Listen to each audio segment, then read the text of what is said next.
అన్నాడు. ఎప్పుడన్నా వీధిలో ఇటు పోతే చంద్రబాబు గారికి తెలిసి వెంటనే 5 నిమిషాలు ఏమి ఇచ్చింది ఎక్కడ చూసాం మనం.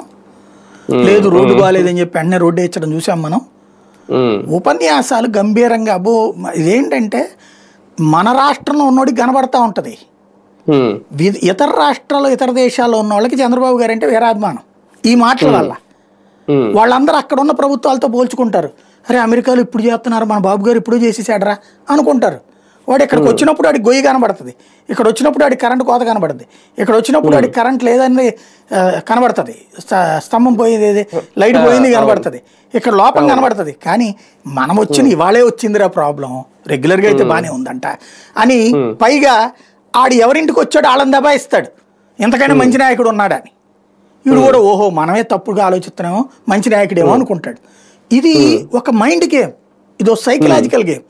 ఆ గేమ్ నడపడంలో సిద్ధాస్తులు మాటల ద్వారా ఇప్పుడు సినిమాలో చూపెడుతుంటారు, ఏయ్ నేను మంచోడినా కాదా అంటే ఏమనాలా, ఎందుకు వచ్చింది కూడా ఇంతో సార్ భలేవారు సార్ మీరు మంచోడు సార్, అట్లా కాకుండా ఏమయ్యా నా పరిపాలన ఎట్టుంది అంటే 100 చెప్తాడు. అదే కదా. అలా కాకుండా తాట తీస్తా, దుష్ప్రచారం చేస్తే ప్రాణం తీస్తా అంటే వాడు ఇంకా ఏం మాట్లాడతాడు నీ ఎదురుకుండా. అటు కాకుండా ఫీడ్బ్యాక్ అడుగు, నువ్వు ఎక్కడ ఎందుకు జ్యోతి ఫీడ్బ్యాక్ చదువుకో. నిన్న కాక మొన్న రాసింది 6 కిస్తీలు డబ్బులు కట్టలేదు, 2 సంవత్సరాల జనాలు నాశనం అయిపోయినట్టే కదా స్టూడెంట్స్.